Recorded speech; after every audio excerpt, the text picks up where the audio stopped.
Welcome to Facts TV News, where everything is true. PNP hoping investigation into former MP Wste will bring clarity and closure. The People's National Party (PNP) says it supports the ongoing investigation by law enforcement agencies into the death of Melissa Silvero, the wife of former PNP Member of Parliament Jalan Silvero. It was previously reported that Silvero died in her sleep on November 10.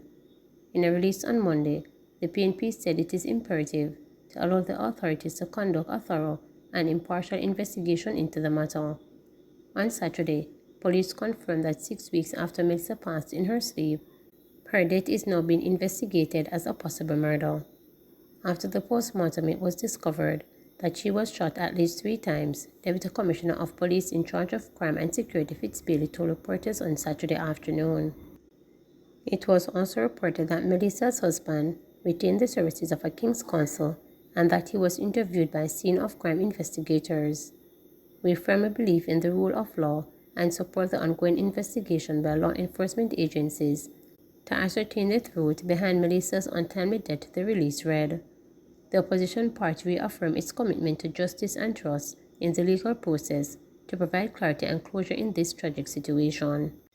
1,349 people murdered across the island up to December 16.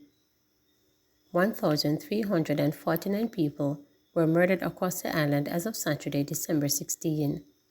That's according to the latest crime statistics from the Jamaica Constabulary Force. The number of murders represents an 8.2% decline when compared to a total of 1,469 murders for the similar period last year. All divisions recorded murders, with St. James leading the tally of 185, followed by St. Andrew South at 117. Meanwhile, there were also declines in rapes, robberies, and break-ins. Cases of rape saw a 7.2% reduction.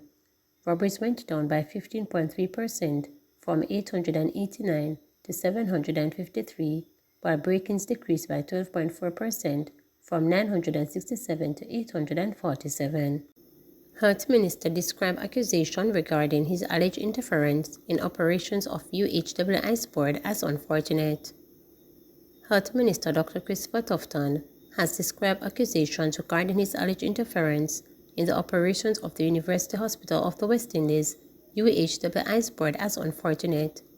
2 weeks ago, board chairman Win Jong and his deputy, Dr. Andre Foot, both resigned from the board. Following their resignation, opposition spokesman on health Dr. Maurice Guy highlighted concerns allegedly raised by the former chairman regarding ministerial interference and overreach in the work of the hospital board.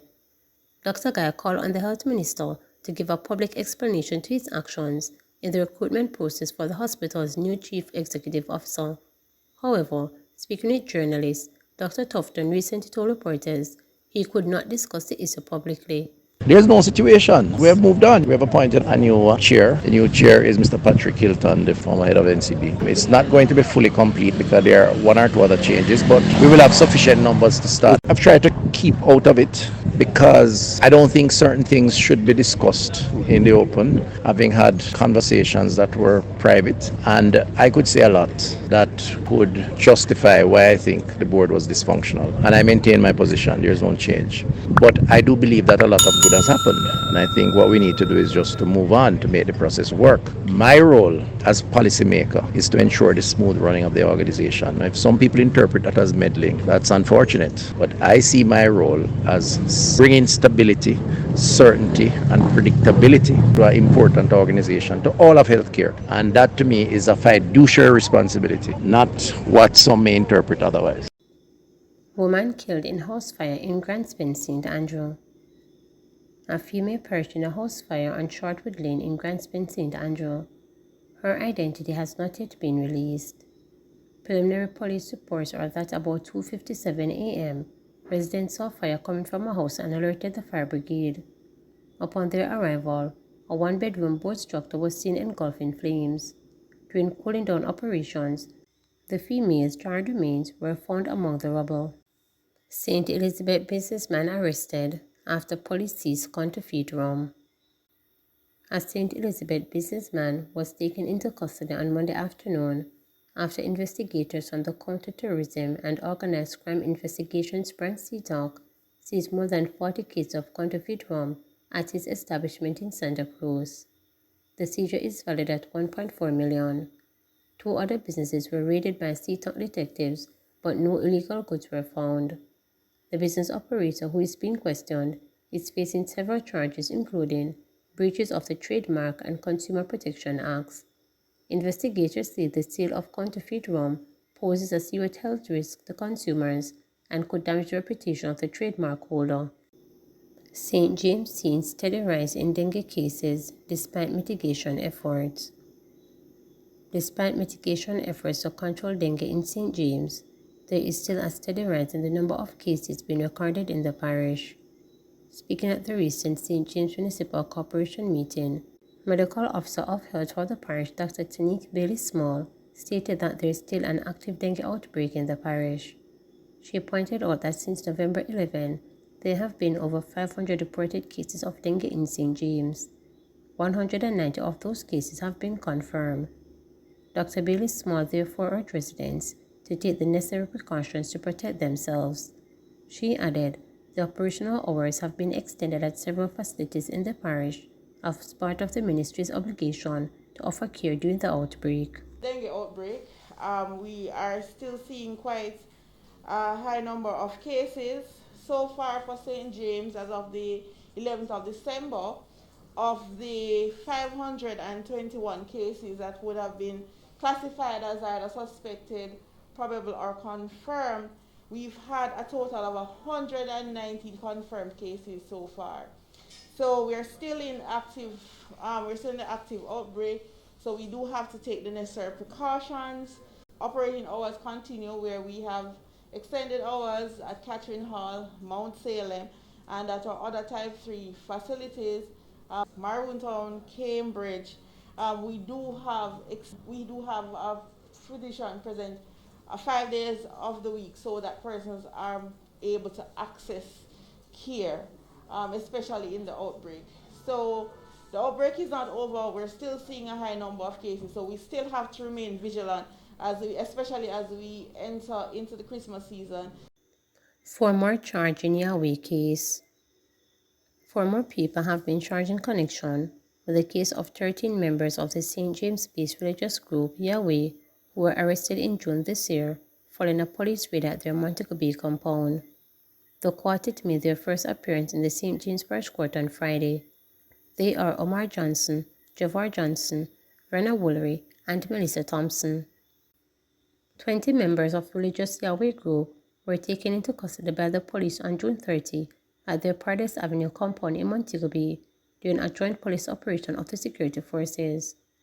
There had been allegations of child abuse and assault at the compound, prompting the raid. 13 members are subsequently charged. During Friday's hearing, the clerk of court informed the court that she had not had the opportunity to peruse the case file and was not in a position to see whether the 4 defendants could join the 13 defendants on the mentioned list or whether it should be separated. The clerk also indicated to the court that after reviewing the file, the prosecution would require 2 additional witnesses' statements in respect to the 13 defendants. Every time the matter comes before me, I'm told of something else. We need to move forward. We cannot have a case like this on the mentioned list for a year, said Presiding Judge Sasha Marie Smith Ashley. I have not been able to look at this file, so I am respectively asking for a date when I can properly look at this file, the clerk stated. At the point, King's Counsel Peter Champagny said he concurred with the sentiments expressed by the judge. Your Honor, I agree with the sentiments expressed by the bench. We were told from September 15 this year that there were further statements to come in relation to the matter on the mentioned list, 2 further witnesses' statements, and this has continued until today. Your Honor, what I've been asking for in respect of this matter is a trial date, the attorney stated. Smith Ashley concurred with Peter, stating that the court requires a trial date which was set for January 26, 2024. All 17 persons had their bails extended until that date. The initial 13 accused charges came only 3 weeks after the children of many of the accused were placed in state care. The police confirmed that investigators removed several exhibits, photographs, and other material of evidentiary value from the compound. The Yahweh compound, which is 2 doors away from the late Kevin Simmons Pathway International Kingdom Restoration Ministry, made headlines in 2019 when authority raided the property, leading to the arrest of the church leader and the removal of 3 children from the compound. The raid followed months of complaints from residents related to allegations of human trafficking, abduction, child abuse, and sexual assault. Please remember to subscribe, like, share, and click the notification